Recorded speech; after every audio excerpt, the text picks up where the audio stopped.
every knowledge that doesn't go with you into the bathroom, don't count it as knowledge. So ultimately, you're going to try to memorize what you can. This is the value of poetry, right? Is that you can remember this much in this much. And you can remember a huge amount in a tiny little poem. And likewise, the Qur'an, you can't compare anything to it. You memorize one page and you have what you can't contain in mujalladat. How little it would take a person to finish memorizing the Qur'an. Say, for example, 30. Person reached 30 years old. From the age of 10 to the age of 30, 20 years. Ikhwani, the Qur'an is around 600 pages in the Mus'haf. Divide that by 20. How many pages is that a year? 30 pages, okay. Divide that by the number of months. Approximately, what are we talking about? How many pages a month? Approximately 3 pages. It's less than that, but let's call it 3 pages a month. 3 pages a month. Divide that into 30 days. That's a page every 10 days. Do you know how many lines on a page? 15 lines approximately. That's what, around about a line and a half every day. A line and a half every day that person is hafidh of the Qur'an. إن العلماء لم يورثوا درهما ولا دينارا وإنما ورثوا العلم. الحمد لله رب العالمين والصلاة والسلام على عبد الله ورسوله نبينا محمد وعلى آله وصحبه أجمعين أما بعد. We are speaking about the ta'iyah, the poem, the qasida of Abi Ishaq Al-Ilbiri rahimahullah tabaraka wa ta'ala. We did a brief summary that took us up to the 12th line of the poem. And in general, we spoke about how this poem is known as Qasidatu Aba Bakr, meaning Ya Aba Bakr, because the poet, rahimahullah ta'ala, he addresses in it a man called Abu Bakr. And we don't know who this man is. Most of the people who spoke about the poem said it's more likely to be his son, and it could be someone else. And he addresses him because of a fear that he has for him. أراك تحب عرسا ذات خدر أبت طلاقها الأكياس بتا. I see that you're in love with a bride who is veiled. The intelligent people have divorced her 3 times. And this bride, we said, is a dunya. This bride is the dunya. It's not a real woman. Rather, the bride is used by the poet as a representation of the dunya. She's veiled because people don't realize what the dunya is really like. They think it's beautiful. Everyone talks about, like a veiled bride. Everyone says, you don't know how beautiful, and everyone wants to marry her. And in reality, those who lift the veil know the reality of what this dunya is like. And they know that the intelligent person, al-kayyis man dana nafsahu wa amila lima ba'da al-maut, the intelligent person is the one who takes himself to account and makes his efforts for what will come after death. وَالْعَاجِزْ مَنْ أَتْبَعَ نَفْسَهُ هَوَاهَا وَتَمَنَّى عَلَى اللَّهِ الْأَمَانِي. And as for the one that is helpless, that is the one who allows his soul to follow its desires while having wishful thinking about Allah. And we know that, like every good advice, anytime you stop someone from doing something, you should always try to give them an alternative. You should never ever say to someone, don't do this, don't do this, don't do this, don't do this, and you don't give them what to do. That's not the methodology, it's not the usloob of the Qur'an and the Sunnah. And the way of talking, the way that the Qur'an introduces a topic to us, there is targheebun wa tarheeb. There is terrifying news, but there's also encouragement. Sometimes you make a mistake if your da'wah is only tarheeb. You just make people terrified and scared. And you tell them what you're doing is wrong, and you need to stop it. It's going to end in your destruction. But you don't give him any targheeb. You don't give him anything to hope for, anything to want to do, or any dream to attach himself to. So Abu Ishaq rahimahullah ta'ala speaks about the virtue of knowledge, the knowledge of the Sharia, and filling your time with the knowledge of the Sharia. And he speaks about the virtue of it. And the last virtue that we took the virtue يَنَالُكَ نَفْعُهُ مَا دُمْتَ حَيًّا وَيَبْقَى ذِكْرُهُ لَكَ إِنْ ذَهَبْتَ or ذُخْرُهُ لَكَ إِنْ ذَهَبْتَ, that its benefit will be with you for as long as you're alive, and the remembrance, and the people will remember you, or the reward will be stored for you even after you die. Before that, actually, we took the line وَتَحْمِلُ مِنْهُ فِي نَادِيكَ تَاجًا وَيَكْسُكَ الْجَمَالَ إِذَا عَرِيتَ, that this becomes a crown that you wear. And that's because people of knowledge are always raised in status. يَرْفَعِ اللَّهُ الَّذِينَ آمَنُوا مِنْكُمْ وَالَّذِينَ أُوتُوا الْعِلْمَ دَرَجَاتٍ. Allah promised to raise those given knowledge many levels. And He doesn't just raise them in the Akhirah, even though the Akhirah is far greater in the levels between the people. In the statement of Allah Azza wa Jal, كُلًّا نُمِدُّ هَؤُلَاءِ وَهَؤُلَاءِ مِنْ عَطَاءِ رَبِّكَ وَمَا كَانَ عَطَاءُ رَبِّكَ مَحْظُورًا انظر كيف فضلنا بعضهم على بعض وللآخرة أكبر درجات وأكبر تفضيلا.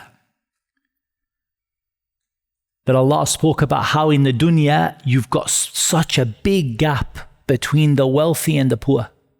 But the gap between the wealthy and the poor in the Akhirah is much bigger. And in the Akhirah, the gap between the highest people in Jannah and the person one level down is greater than what's between the heavens and the earth. Let alone between the highest person in Jannah and the lowest person in Jannah, and don't even compare between the people of Jannah and the people of the hellfire. For there's no doubt that Allah raises you in the Akhirah. Lakin Allah raises you even in the dunya. For example, with the Qur'an, Allah subhanahu wa ta'ala, إِنَّ اللَّهَ يَرْفَعُ بِهَذَا الْكِتَابِ أَقْوَامًا. Allah subhanahu wa ta'ala, with this Qur'an, He raises people up. And others, وَيَضَعُ بِهِ آخَرِينَ. Others, He puts them down. For subhanAllah, a person memorized the Qur'an. Maybe not anybody who is famous in the gathering, not from a wealthy family or a well-known family. Like he memorized the Qur'an. Suddenly he became the Imam. Everybody follows. Just standing in the Salah. And all the people of Ahlul Duthur, the people of wealth and the people of status and the people of good tribals and lineage are all standing behind him. And he doesn't come from any of that. Like he memorized the Qur'an. And so they stand behind him and they follow him. As an example, Allah raises with this book people and puts down others. People become umara, they become leaders because of their knowledge of the Qur'an. That's how it used to be. And people would become leaders, people would become a governor of a city because of the knowledge they had of the Qur'an. And so, I mean, when you think about some examples are amazing, even in modern times. You think about some of the ulama who are really, really well known. Like some of the kibar al-ulama in the recent times, the biggest scholars in the world. And you see what Allah Azza wa Jal, how Allah raised them, and yet where did they come from? Wallahi, every time I think of a Shaykh bin Baz rahimahullah ta'ala, I'm shocked, wallahi.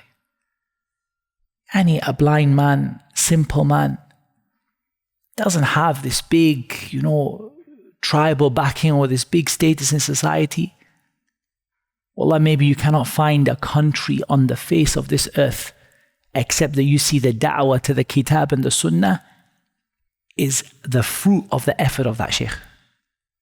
Allah raises people with this book and puts other people down. Allah Azza wa Jal raises people with this book. For subhanAllah, this crown you get on your head is not the crown of power. It's not a crown of status. It's a crown of honor. And from that crown of honor is the crown that the parents are blessed with for the one whose child memorizes the Qur'an Yawm al-Qiyamah, and all these examples that come to mind. And it is libasul taqwa. This knowledge is libasul taqwa. Because taqwa, how can you have, it's a very famous statement, how can you have taqwa of the one you don't know? So how can you possibly have taqwa of the one you don't know? And you're saying to me, I'm so terrified that I've changed my whole life because of, I'm so scared of Allah. And someone says, who is Allah? You say, I don't know, but I سمعت الناس يقولون شيئا فقلته. I heard people say something, so I said the same. How can you have taqwa of someone you don't know? Taqwa al-khashya, right? Is fear based upon knowledge. You know why you're scared. That is why Allah said, إِنَّمَا يَخْشَى اللَّهَ مِنْ عِبَادِهِ الْعُلَمَاءِ. The only people who are truly scared of Allah are the ulama. Why? Why did Allah say yakhsha here? Because khashya only comes with ilm. Otherwise, maybe there are people yakhafun Allah. Yakhafun Allah. وَلَيْسُوا عُلَمَاء. They're not ulama. Lekin they have some degree of khawf. Lekin khashya kalla. إِنَّمَا يَخْشَى اللَّهَ مِنْ عِبَادِهِ الْعُلَمَاءِ. Because khashya, that word, you know why you're scared. You know who it is that you're scared of. It's not an irrational fear. It's not something like just something you've picked from others. You fully understand it. And that's for the ulama. So libas al-taqwa, the clothing of taqwa, is the clothing of knowledge. And it will make you beautiful whatever clothing you have. That's why you see a person, maybe miskeen, doesn't have much in the dunya. Like you would almost swear by Allah, this person has nur on their face. And they don't have anything. And they're not a person of the dunya or a person of status. Like, and you feel yourself, you gravitate towards them, you want to spend time with them, you sometimes just want to sit and be in their company. And whatever you have or don't have, this knowledge will make you beautiful, and it will clothe you with the most beautiful clothing, which is libas al-taqwa. Jamil. We also spoke about the bayt, وَالْعَضْبُ الْمُهَنَّدُ لَيْسَ يَنْبُ تُصِيبُ بِهِ مَقَاتِلَ مَنْ أَرَدْتَ وَمَنْ ضَرَبْتَ. We spoke about the fact that this knowledge that you have with you, and this knowledge that you have, it is a sword that is forged. It's an unbreakable sword. It never misses. And that means you always have the tools with you to respond to the evil that exists, to respond to the problems that come, the shubuhat and the shahawat, the desires, the problems, the confusion, the issues that happen. People from shayateen al-insi wal-jinn. Think about what Allah Azza wa Jal said. وَكَذَلِكَ جَعَلْنَا لِكُلِّ نَبِيًّا عَدُوًّا شَيَاطِينَ الْإِنسِ وَالْجِنِّ يُوحِي بَعْضُهُمْ إِلَى بَعْضٍ زُخْرُفَ الْقَوْلِ غُرُورًا. Like this, we made for every prophet an enemy from the shaitan of the men and the jinn. They inspire each other. They have wahi, but it's not wahi from Allah. It's wahi shaitan. It's wahi from the shaitan. يُوحِي بَعْضُهُمْ إِلَى بَعْضٍ. Meaning they encourage each other, they inspire each other, they say, you do this, you do this. زُخْرُفَ الْقَوْلِ غُرُورًا. They beautify the speech to deceive you. وَلَوْ شَاءَ رَبُّكَ مَا فَعَلُوا. And if your Lord willed, they would never have done it. فَذَرْهُمْ. Leave them alone. So what you understood from this is that to fight shayateen al-insi wal-jinn in terms of ilm is fighting with the knowledge that you have. And this knowledge is the best weapon you can wield. You can't wield any weapon better than it. It never ever goes blunt. It never misses. And it will always kill the batil. قُلْ جَاءَ الْحَقُّ وَزَهَقَ الْبَاطِلِ إِنَّ الْبَاطِلَ كَانَ زَهُوقًا. say the truth has come and falsehood has been destroyed. Falsehood will always be banished. And when you have that sword, you will always kill the falsehood. Always you'll hit your mark. And that falsehood will die by the permission of Allah Azza wa Jal. And that's why the ulama have not ceased. There is a hadith, لأهل العلم فيه كلاما. And the people of knowledge have got discussion about its authenticity. Like, there is a mention that Allah subhanahu wa ta'ala, and He brings in every generation of people. Among every generation of people, Allah subhanahu wa ta'ala brings out a people.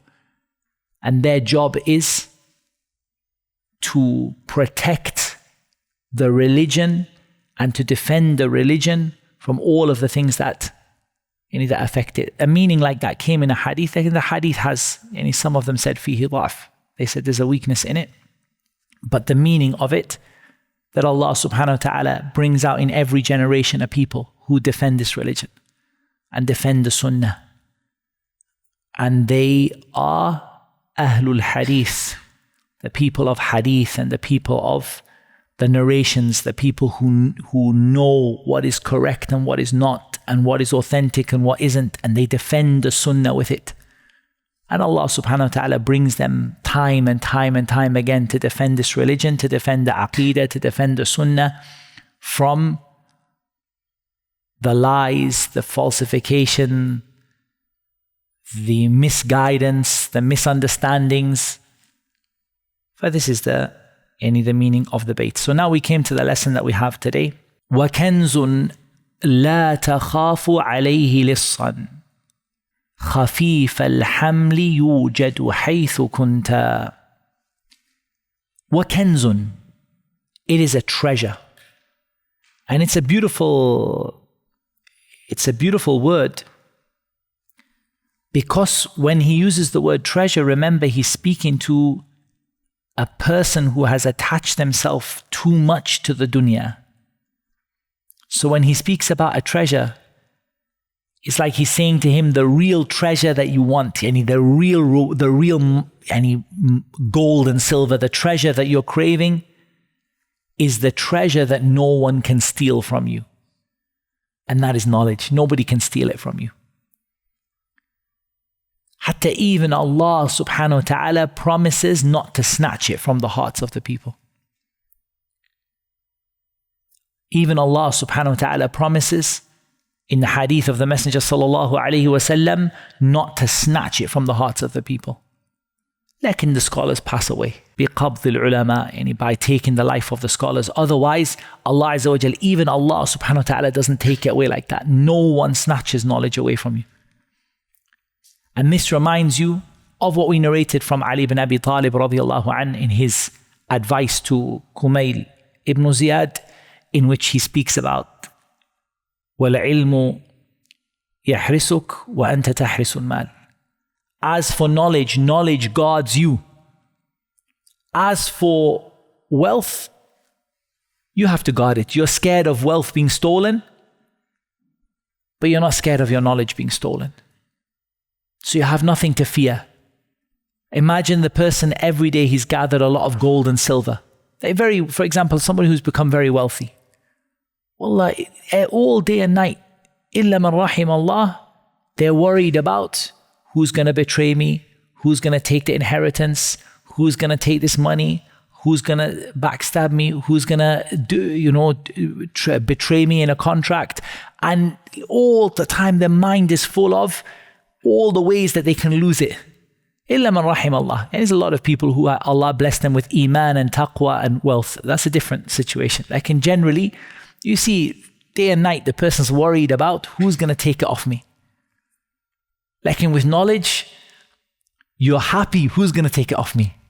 Bilaks, you're like, who's going to take it off me so my knowledge can increase. And then he said, خَفِيفَ الْحَمْلِ يُوجَدُ حَيْثُ كُنْتَ. It's light to carry. And it's found wherever you are. So there are 3 benefits in that particular statement, that it's light to carry. or in the bait. The first benefit is that you know with knowledge you are safe and your knowledge is safe. When you take knowledge, it's an investment that you know is never going to be taken away from you. In the second part, there are two benefits. The first is that it's light. This knowledge is easy to take. Look, you take one hadith a day. No one said you have to take 100 hadith or 1,000 hadith. Take one hadith a day. Take one ayah a day. I'm amazed sometimes, I'm shocked at how little it would take a person to finish memorizing the Qur'an. For example, a lot of us, reached, say for example 30. Person reached 30 years old and he didn't finish the Qur'an. He has been able to memorize, let's be generous, let's say 20 years. It's more than 20 years. Because really could have started at 5, 6, but let's be generous here. 20 years. Ikhwani, the Qur'an is around 600 pages in the Mus'haf. 600 pages, divide that by 20. How many pages is that a year? That's shocking, Annie. 30 pages, okay. Divide that by the number of months. Approximately, what are we talking about? How many pages a month? 2.5 pages a month? Something like that. Approximately 3 pages. Call it 3 pages a month. Let's call it. It's less than that, but let's call it 3 pages a month. 3 pages a month. Divide that into 30 days. That's a page every 10 days. That's a page every 10 days. 1/10 of a page a day. Do you know how many lines on a page? 15 lines approximately. That's what, around about 1.5 lines every day. 1.5 lines every day that a person is hafidh of the Qur'an. In the time that he said, Ya late, I wanted and I wish and I want and I plan and I'm going to go to Egypt and sit and I'm going to go to this place and I'm going to take 2 years off work. And if he took just 1.5 lines of the Mus'haf from the age of 10 to the age of 30, finished. And that's generous because could start it earlier and easily could just be even a line, he probably would have done it, even with just one line. But it's not heavy. Anytime knowledge is heavy, usually the problem is we're taking it in the wrong way or from the wrong person. Anytime knowledge is heavy. Don't get me wrong, sometimes there are masail that Allah subhanahu wa ta'ala, Al-Fattah, He opens it up for you after a while. So for the early part of your life, you're not entirely clear, you don't quite understand it.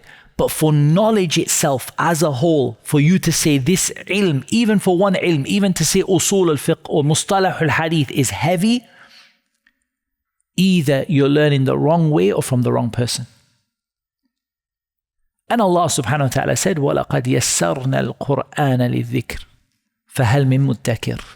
We have certainly made the Qur'an easy to remember. So is there not someone who will remember? If you think about this, what happens is either we learn the wrong way.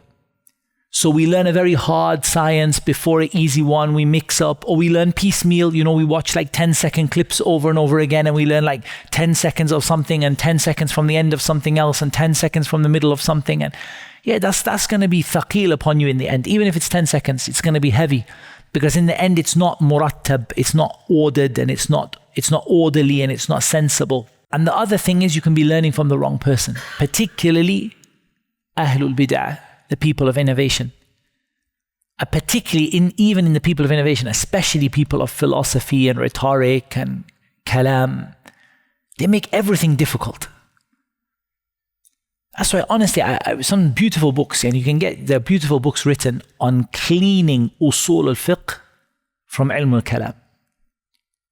And he taking the science of usul al-fiqh, because usul al-fiqh is hard. When you listen to usul al-fiqh, you come out scratching your head. Like, honestly, if you took out ilm al-kalam from it, and you just took usul al-fiqh as the Salaf understood it, I don't believe you go out scratching your head. You'll be like, yeah, that's a principle that makes a lot of sense. That's an overwhelming evidence that is applicable in multiple situations. Yeah, you would be very comfortable with it. But what happens is they came in and they made something that Allah made easy hard, like Bani Israel made slaughtering the cow hard.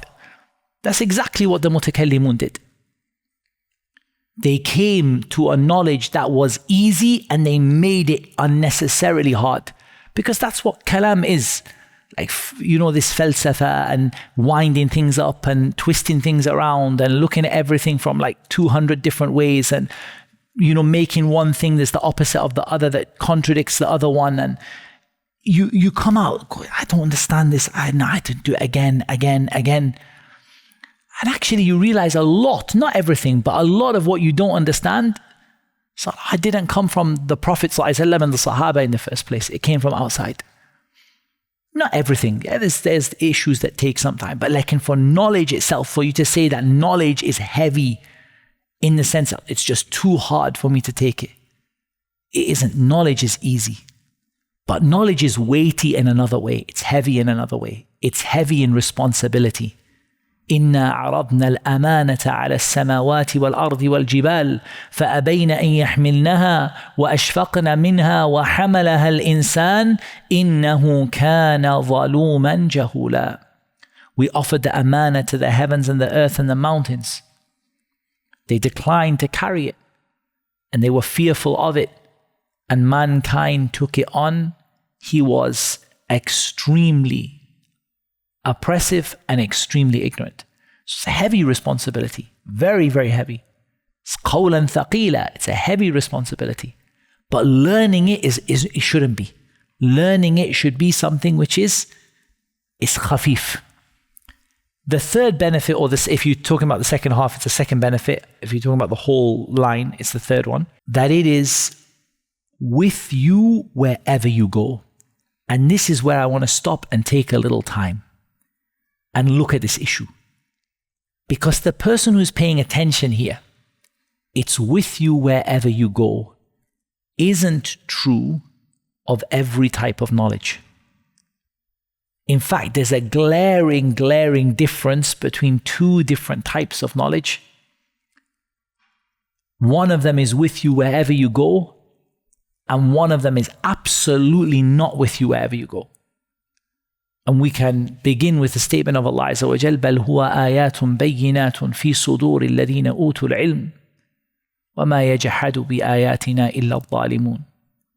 Allah Azza wa Jal, He says, it is ayat, bayinat, in the chests of the people who've been given knowledge. So which is the knowledge that stays with you wherever you are?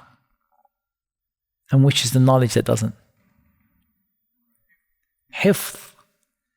For here the author is very subtle. It's very subtle. If you're not really awake, you miss it. That he's actually talking to you about the virtue of hifdh. Because the knowledge that is with you wherever you are is the knowledge that you memorize, not the knowledge that you carry around in the book. Because that, if your book gets damaged, if your book gets lost, if your book gets stolen, وَكَنْزٌ لَا تَخَافُ عَلَيْهِ لِصًّا, you're not scared of a thief, but actually you are scared of a thief because a thief can steal a book. Back in the day when books were copied by hand, you were scared of somebody could steal the book. It's not like you can go to the printing press and take another copy, and it's a rare book. Somebody copied it by hand. Your book could be stolen. Your book could be lost. And when and this is the ultimate test as we're going to hear, when you go into the bathroom, your book doesn't go with you. In fact, many places your book doesn't go with you. So the knowledge, don't get me wrong, there's a lot of knowledge in books. Don't misunderstand that. Allah subhanahu wa ta'ala, He said in the beginning of Surah Iqra, اقرأ باسم ربك الذي خلق الإنسان من علق اقرأ وربك الأكرم الذي علم بالقلم. He taught with the pen. So no doubt there's a great virtue in books, but there is a problem with them. And that is, while books have vast knowledge in them, they're not with you wherever you go. So ultimately, you're going to try to memorize what you can. This is the value of poetry, right? Poetry, why are we always going on about poetry? Poetry from language, yes, you could use it in language as evidence, but what's the real value of poetry for the talib ilm in terms of mutun and books is that you can remember this much in this much, and you can remember a huge amount in a tiny little poem. And likewise, the Qur'an Qur'an, you can't compare anything to it. You memorize one page and you have what you can't contain in mujalladat, in book, volume upon volume upon volume of knowledge. If you can connect yourself to the scholars and take that knowledge out. But to actually have memorized is very important. So I'm going to read you some of what came from the Salaf, rahimahumullahu ta'ala, with regard to fadlul hifdh, the virtue of memorizing. Al-A'mash, rahimahullahu ta'ala, he said, احفظوا ما جمعتم فإن الذي يجمع ولا يحفظ كالرجل كان جالسا على خوان or خوان. You can say both. يأخذ لقمة لقمة فينبذها وينبذها وراء ظهره فمتى تراه يشبع. Al-A'mash rahimahullah ta'ala, he said, memorize what you have gathered. Al-A'mash is, who is Al-A'mash? You don't have to memorize his name. Like, who is he? He's a scholar of what? Who knows? Who's been following my Rawat al-Hadith? If you haven't been following my Rawat al-Hadith, who's Al-A'mash? You should know his name, you should know his tabaqa, you should know. Just give me what's he known for? Sulaiman al-Mahran, mashallah, tabarak ar-Rahman. What's he known for? Muhaddith, ilm al-Hadith. So when he says, احفظوا ما جمعتم, he's talking about hadith, what you got together, the hadith. Because the person who gathers hadith and doesn't memorize them is like a man sitting down to a spread of food. He takes like a mouthful or a bite and he throws it behind his back. Then he takes another bite and he throws it behind his back. He takes another bite and he throws it behind his back. He said, when will he become full? Never, huh? When is he gonna fill his stomach? Never, because he's not putting anything in his stomach. Nothing is going inside. He just takes a bite and takes it and throws it, takes it and throws it, takes it and throws it. He's never ever going to feel full because for him, he's never put anything inside. Like the person who you've got this memory inside, you've got this capacity to learn 1 ayah, 2 ayah, 3 ayah, 10 ayah, 100, 1,000. You've got this capacity to learn 1 hadith, 2 hadith, whatever it might be. That capacity that you have, that capacity and that ability that you have there, if you never put anything in it, you're never ever going to be satisfied. You don't have anything to use your memory for. And eventually, like if you never put food in your stomach, what will happen? Your stomach will shrink, shrink, and shrink, and shrink, and shrink. And also your memory, if you don't ever put anything in it, will shrink and shrink and shrink, become weaker and weaker. And Al-Qasim ibn Khalad, he said, it is said, الاحتفاظ بما في صدر الرجل أولى من درس دفتره وحرف تحفظه بقلبك أنفع لك من 1000 حديث في دفاترك. He said, for you to memorize in your heart is more deserving and it's greater priority than for you to study your book. And a single letter you memorize in your heart is more beneficial for you than 1,000 hadith that are in your notebooks. One letter you memorize is going to benefit you more. Allah, there's statements like that. Hatta even Shaykh ibn Uthaymeen rahimahullah ta'ala, he has statements like that. He said, we read a lot. He said, قَرَأْنَا كَثِيرًا وَحَفِظْنَا قَلِيلًا. He said, we read lots of books and we only memorized a little bit. And we found that we benefited from what we memorized more than what we read, even though what we read was many, many times more than what we memorize. I'm not saying don't read. Reading is very important. Books are very important. But ultimately, you have to put something in your stomach. And something has to go into, you have to put something in your memory in that box. Otherwise, you run the risk, and we're going to speak about some of the examples of what happens if you don't do that. Al-Askari, he said, إذا كان ما جمعته من العلم قليلا وكان حفظا كثرت المنفعة به وإذا كان كثيرا غير محفوظ قلت منفعته. He said, if what you've learnt of knowledge is only a little bit, but you memorized it, you'll take a lot of benefit. And if it's a lot, but it's not memorized, you will take little benefit from it. And Abdul Razzaq As-San'ani, he said, and it's a beautiful quote, كل علم لا يدخل مع صاحبه الحمام فلا تعده علما. He said, every knowledge that doesn't go with you into the bathroom, don't count it as knowledge. That's what he said. Every knowledge that doesn't come into the bathroom with you, into the washroom, the toilet, don't count it as knowledge. Because what comes into the bathroom with you, you leave your mushaf outside, you leave your books outside, you leave all your Islamic things outside when you go into the bathroom. But what's in your heart, you don't leave it outside. It comes in with you. So he said, Abdul Razzaq As-San'ani, every knowledge that doesn't go with a person into the bathroom, do not consider it knowledge. And he quoted the line of poetry, وَلَيْسَ بِعِلْمٍ مَا حَوَى الْقِمَطْرِ مَا الْعِلْمُ إِلَّا مَا حَوَاهُ الصَّدْرُ. He said, وَلَيْسَ بِعِلْمٍ مَا حَوَى الْقِمَطْرُ وَمَا الْعِلْمُ إِلَّا مَا حَوَاهُ الصَّدْرُ.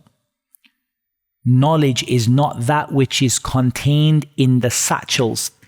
The qimatr is where you put your books, the bookstore. Like anywhere you store your books.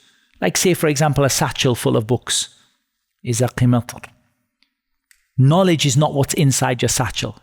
Knowledge is what's inside your chest.